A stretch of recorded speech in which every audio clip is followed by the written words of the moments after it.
Hola, mi nombre es Alan Hernández Guzmán, soy estudiante de la licenciatura en optometría del Instituto Politécnico Nacional y el día de hoy les voy a presentar tres enfermedades que pueden ser hereditarias y estas son el retinoblastoma, la enfermedad de Leber y la retinosis pigmentaria.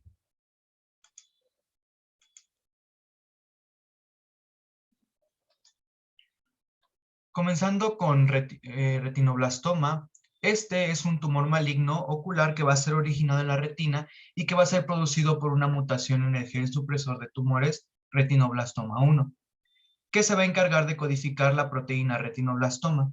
Es considerado un tumor intraocular primario y es muy frecuente en la infancia, constituyendo así un problema de salud pública en ascenso que en la actualidad afecta a una gran cantidad de infantes en varios países desarrollados y en vías de desarrollo. Es un tumor intraocular maligno derivado del tejido neuroectodérmico. Su incidencia ocurre entre el nacimiento y los 6 años de edad. Se origina en la retina neural y puede afectar uno o ambos ojos. En el caso de pacientes que presentan la forma bilateral de la enfermedad, van a tener un elevado riesgo de desarrollar tumores malignos en otros tejidos. Y en la etapa adulta, si procrean, pues el producto de cada embarazo tiene el riesgo cercano del 50% a desarrollar también un retinoblastoma. En el caso de pacientes que presentan la forma unilateral, que por lo general son la mayoría, pues estos no van a tener tanto riesgo de desarrollar otros tumores malignos.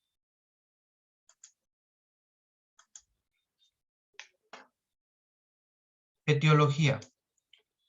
El gen retinoblastoma 1 es un gen de 200 kilobases que va a estar formado por 27 exones y que va a estar localizado en el cromosoma 13 en la región Q14. Se va a encargar de codificar una fosfoproteína nuclear, que es la proteína retinoblastoma, que va a estar constituida por 928 aminoácidos. El retinoblastoma va a ser considerada una enfermedad autosómica dominante, en donde generalmente ambos alelos del gen retinoblastoma 1 se van a encontrar mutados, produciendo que la proteína retinoblastoma se inactive y resulte en el desarrollo de la enfermedad. Se han reportado múltiples tipos de mutaciones que pueden dar inicio al padecimiento de esta enfermedad, como lo son las de lesiones, las inserciones, las duplicaciones, las inversiones, las transmisiones en regiones CPG y mutaciones puntuales, siendo estas últimas las más frecuentes. Asimismo, recientemente se han reportado las diversas mutaciones y cómo estas podrían contribuir a generar una inestabilidad cromosómica en el paciente. El retinoblastoma se va a derivar de una transformación maligna de células retinianas primitivas antes de la diferenciación final. Y en esta diapositiva podemos ver que hay de dos formas, cómo se puede contraer la forma germinal, por línea germinal o familiar y de forma esporádica. El retinoblastoma se va a presentar como línea germinal en un 40% o esporádica en un 60%. Aquí lo podemos ver en la diapositiva, las dos formas. Pese a que, a la completa inactivación del gen de retinoblastoma 1 en las células de la retina, esto va a llevar a la formación de un tumor. Aún existe una controversia acerca de en qué células se va a originar como tal el retinoblastoma y de por qué se produce este cáncer en la retina específicamente como resultado de una mutación en un gen que es importante en todas las células del cuerpo. Se ha estipulado que los tumores de retinoblastoma se originan en la capa nuclear interna de la retina, en donde también se van a encontrar los cuerpos de las células bipolares, las horizontales, las amácrinas y las células de Müller. Sin embargo, la morfología de ciertos tumores ha demostrado tener características asociadas a las células fotorreceptoras, en este caso, pues los conos retinianos. En ese sentido, pues en la actualidad se clasifica el retinoblastoma según su etiología en retinoblastoma unilateral, en retinoblastoma bilateral y en retinoblastoma trilateral.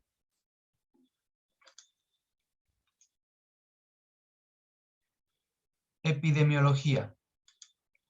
En México, el retinoblastoma se considera un problema oncológico importante, pues va a representar 4.3% de los cánceres en niños y va a constituir la segunda neoplasia más común en menores de 1 año y la tercera en los pequeños de 1 a 4 años. Hasta ahora su diagnóstico pues es solamente clínico y requiere de un examen detallado del ojo.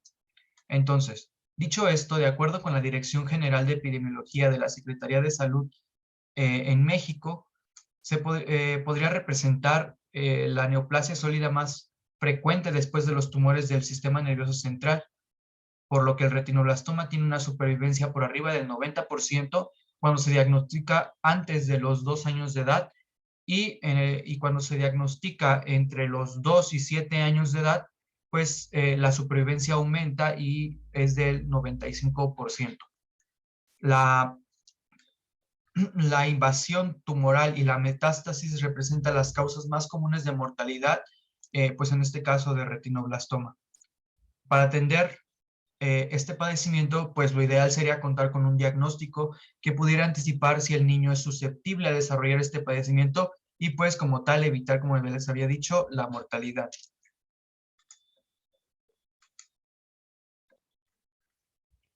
Fisiopatología.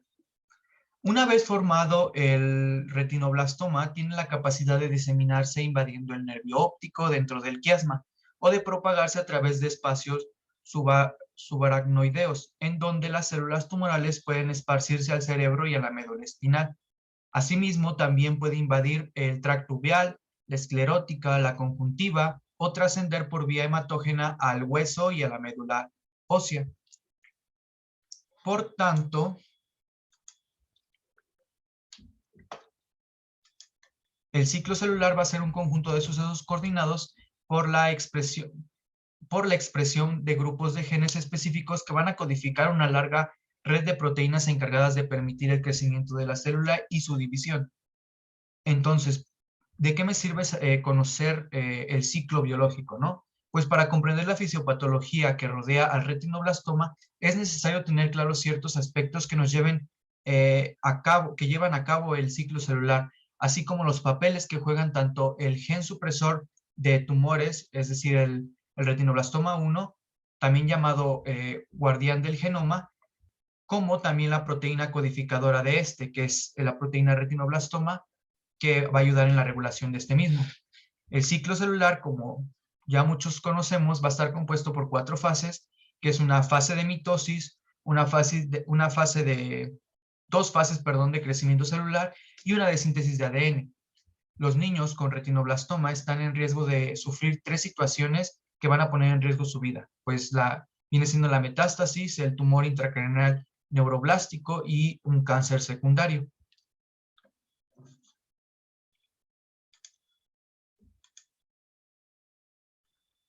Datos clínicos. La manifestación clínica más frecuente del retinoblastoma y lo que va a ser más característico, pues es la leucocoria, en un 56, que tiene una prevalencia de 56.1%. También es conocida como pupila blanca. Esta va a ser una decoloración blanca anormal en una o en ambas pupilas, que va a ser creada por una reflexión de la luz cuando incide en la lesión de la retina dentro del área pupilar, cuando el fundus es completamente iluminado. Esto se va a deber a que el retinoblastoma en el polo posterior tiene que ser lo suficientemente grande como para que se observe la reflexión blanca y pues va a ser considerado un signo tardío, generalmente asociado a un pobre pronóstico para el globo ocular. Sin embargo, tiene un buen rango de supervivencia aún así. El segundo signo más común es el estrabismo, con una incidencia de 23.6%.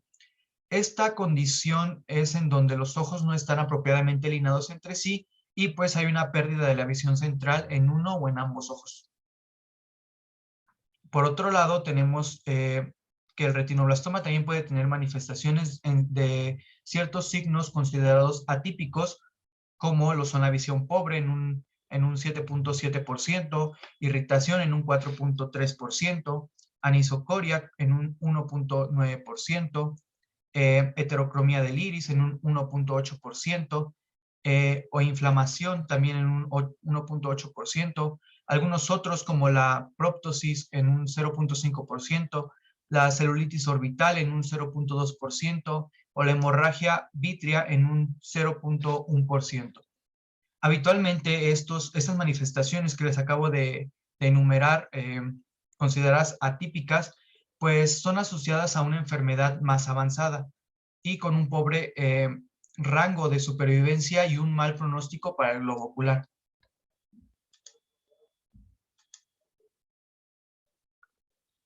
Diagnóstico. El diagnóstico de retinoblastoma es fundamentalmente oftalmoscópico.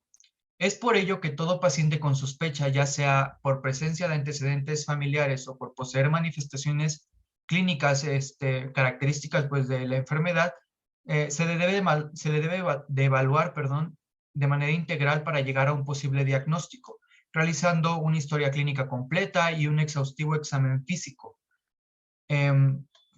Como lo vemos aquí, debemos de realizar bajo anestesia general una oftalmoscopía binocular indirecta con midriasis completa e insentación escleral. En esta se debe de examinar tanto la cámara anterior como la posterior del globo ocular y es de vital importancia eh, evidenciar la cantidad, la localización y el tamaño de los tumores y si hay presencia de desprendimiento de retina, de líquido suprarretiniano y también pues diseminación suprarretiniana o vítrea. Otra de las opciones que tenemos es el ultrasonido B-Scan. Esta es una técnica no invasiva que es rápida y económica. Esta va a permitir la fácil detección de calcificaciones, hallazgo que se encuentra en más del 95% de casos de retinoblastoma, y a través de ella podemos observar masas intraoculares redondeadas o irregulares con numerosos ecos altamente refractantes dentro de la lesión, que también podemos localizar, perdón, la producción atenuada o la ausencia de ecos de tejidos blancos detrás del tumor. Otra de las opciones que tenemos es la tomografía computarizada. Esta con cortes axiales y coronales de la órbita. Esta es una de las pruebas más sensibles para detectar pues, las calcificaciones en el ojo, con complicaciones en la sensibilidad entre un 81 y un 96%. Y va a permitir, además de delimitar la masa tumoral, estudiar el nervio óptico, la órbita y la posible extensión intracraneal del tumor. La siguiente opción es la imagen por resonancia magnética. Esta es un poco menos sensible en la detección de calcificaciones, por ello su uso en la enfermedad, para diagnosticar esta enfermedad es limitado. Sin embargo, es un método muy sensible cuando se quiere evaluar una posible extensión extraocular, superando así pues también la tomografía computarizada. Esto lo pongo más que nada para que veamos que hay diferentes maneras de diagnosticar el retinoblastoma, ¿no? Por lo tanto, el manejo del diagnóstico del posible paciente con retinoblastoma se puede dar en una multitud de diversas situaciones, ¿no? Pues podemos diagnosticar a la madre embarazada, un diagnóstico preimplantacional, también tenemos un diagnóstico postnatal, que es donde ya vamos a intervenir nosotros más como optometristas, y también pues un manejo terapéutico. Y ahora, hablando de un manejo terapéutico, pasamos a hablar del tratamiento. Pues los niños con retinoblastoma típicamente sobreviven su cáncer debido a los avances de un precoz diagnóstico y tratamiento. Entonces, aunque el retinoblastoma es una de las neoplasias con más alta tasa de curación entre los tumores malignos, es casi fatal si no se llega a tratar a tiempo. La quimioterapia sistémica, como lo vemos, es una de las más importantes y se ha convertido en la piedra angular en la terapia de retinoblastoma. Y es actualmente pues, la modalidad más importante para salvar el globo ocular en estos pacientes. Las mortalidades del tratamiento disponibles en la actualidad para retinoblastoma pueden clasificarse de la siguiente manera. O sea, hay diferentes modalidades para escoger la más adecuada para la terapia de este retinoblastoma o para tratar este retinoblastoma. Tenemos la terapia focal, que va a incluir la crioterapia, la fotocoagulación convencional con láser, la termoterapia transpupilar, la terapia fotodinámica y la radioterapia. Otra de las opciones que tenemos es la radioterapia con haz externo, la quimioterapia sistémica, que ya se les había mencionado. Tenemos también la enucleación, que esta es cuando el tumor es demasiado grande como para tratarse con otros métodos y pues se opta por hacer una cirugía de extirpación de ojo, que más que nada se hace para ayudar a prevenir la propagación de cáncer en otras partes del cuerpo. Ahora, eso sería todo con respecto a retinoblastoma. En las siguientes partes vamos a explicar la enfermedad de Leber y retinosis pigmentaria.